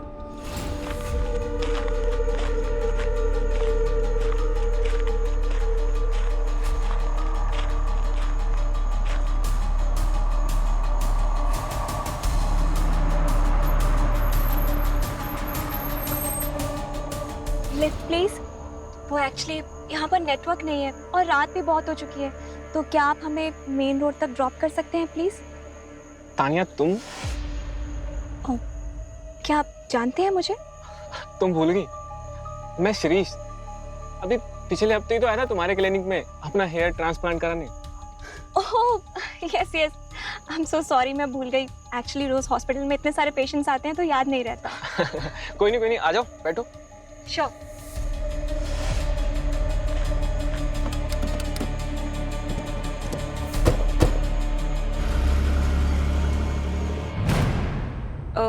थैंक यू, आपने मुझे लिफ्ट दे दी। एक्चुअली ये जगह बहुत अनसेफ है और कोई ऑटो एंड टैक्सी भी नहीं मिल रहा था। No problem. तानिया, तुमने मेरी ब्लड रिपोर्ट्स चेक की, सब ठीक था ना? हाँ हाँ सब ठीक था। मुझे तो अब पता चला तुम्हारा ब्लड ग्रुप ओ नेगेटिव है। That's so nice. मैं यूनिवर्सल डोनर हूँ।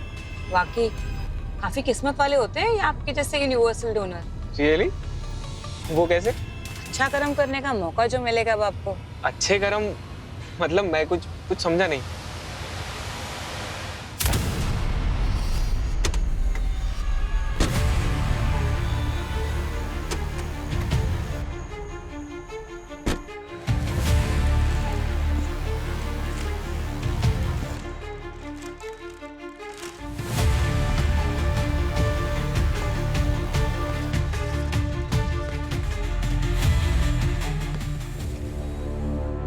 वैसे ये लिफ्ट लेने वाला आइडिया बड़ा कमाल का था और सही भी है। अब ना हमें एम्बुलेंस की जरूरत पड़ेगी और ना ही वो सतीश जैसे ड्राइवर्स की। इसके बाद और कोई प्लान नहीं, ये हमारी आखिरी सर्जरी होगी। आखिरी क्यों? सीआईडी वालों को भनक लग गई है, वो किसी भी वक्त हमें सूंघते सूंघते यहाँ तक पहुंच सकते हैं। We need to be careful, okay? तो ये आखिरी सर्जरी एंड देन हम सब underground. Let's get to business. Oh, good morning. I'm so sorry, बेटी नहीं दे पाऊंगा। तो क्या है ना, ऐसे बड़े बड़े ऑपरेशन से पहले पेशेंट का पेट खाली रखना बहुत जरूरी है। अरे बड़ा ही किस्मत वाला है तू, अपना टैलेंट लाइव दिखाने वाला हूँ तुझे आज मैं। क्रिकेट में जैसे बैट्समैन अपनी कलाइयों से ऑन ड्राइव मारता है ना, वैसे मैं अपनी कलाइयों को जादू दिखाऊंगा तुझे। Just wait for it.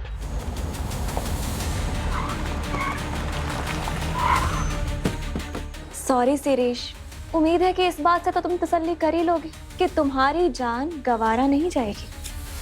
कम से कम 5 लोगों को नई जिंदगी देके जाओगे तुम अपने ऑर्गन्स के जरिए।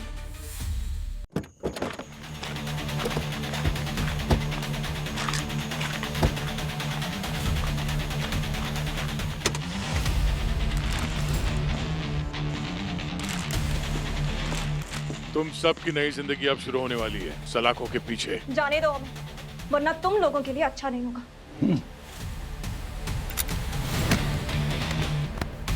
रात में कुत्तों का रोना और बच्चों के हाथ में खिलौना अच्छा नहीं लगता।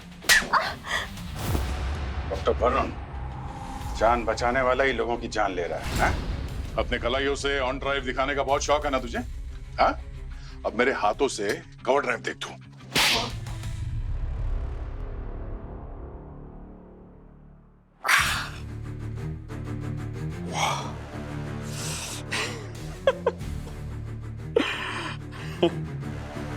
तुम इसे कवर ड्राइव कहते हो? पूरे चेहरे का नक्शा खराब कर दिया यार। शुक्र माना बेटा, अभी सिर्फ कवर ड्राइव दिखाई है। कट, पुल और हुक शॉट दिखाता ना तो तेरे मरे हुए पूर्वज भी जिंदा हो जाते मेरी बैटिंग देखने के लिए, समझा? चलो बता, ये ऑर्गन स्मगलिंग का काला धंधा कब से चल रहा है? मुझे नहीं पता और ना ही मैं बताने वाली हूँ। अच्छा, नहीं बताओगी? नहीं। हमारे पास और भी तरीके हैं मुंह खुलवाने के। कब से चल रहा है? कुछ टाइम पहले तो शुरू किया मैंने। अच्छे खासे पैसे कमा रहा था, मुझे लगा लोगों का भला कर रहा हूं। उसमें बुराई क्या है? लोगों की भलाई? हाँ? लोगों को मार के उनकी भलाई कैसे हुआ? एक जान ले रहा था तो 5 जान बचा भी तो रहा था। किसकी जान लेनी है, किसे जान देनी है, इसका फैसला ऊपर वाला करता है। तुमको ये अधिकार दिया किसने? हैं? अब फटाफट ये इंफॉर्मेशन शेयर कर। उन लोगों के बॉडीज के जो पार्ट्स है किसको बेचता था?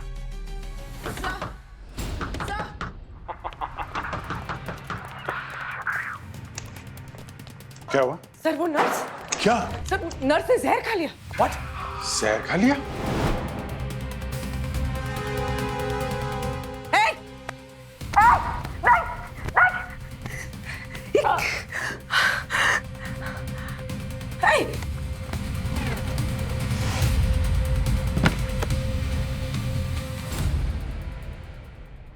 She's dead. सर तान्या ने भी जहर खा लिया है।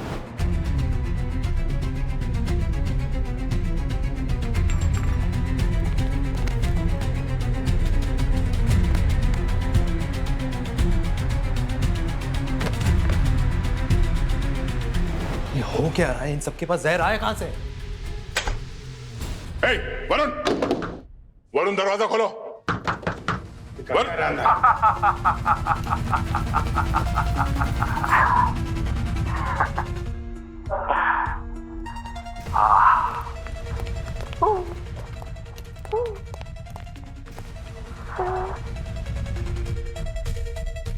तुम सीआईडी वालों को अपनी कामयाबी और अपने फर्ज पर ज्यादा घमंड है ना?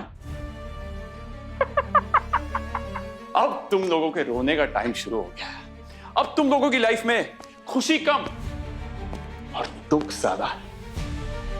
दया, दया, एक और हार मुबारक हो। Congratulations! Congratulations! It's time. उस गैंग के साथ गद्दारी कैसे कर सकते हैं जिसका नमक खाया है? Anyways, अब पकड़े ही गए हैं तो ये जिंदगी बरबोसा को मुबारक।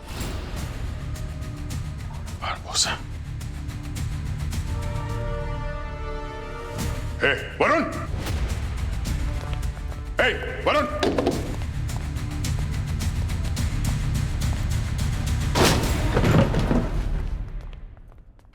वरुण, वरुण, ओ नो, ये तो मर गया। ये जहर अंदर आया कैसे? पंकज, जब तुमने इन सबको गिरफ्तार किया, इनकी तलाशी ली थी या नहीं? किया था सर, तभी किसी के पास जहर नहीं था। यार अगर गलती होती तो 1-2 लोगों के साथ होती, 3 के तीनों लोगों के साथ कैसे होती? जहर आया कहां से तीनों के पास? इसका मतलब इन्हें जहर गिरफ्तार करने के बाद दिया गया है। मगर सर इन्हें जहर दिया किसने होगा? हम में से किसी ने?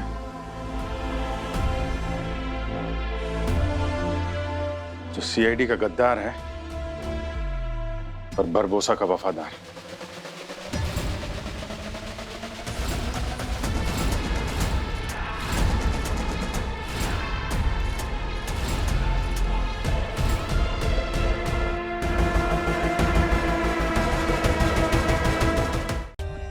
For more updates, subscribe to our channel, click the show links and enjoy watching the videos.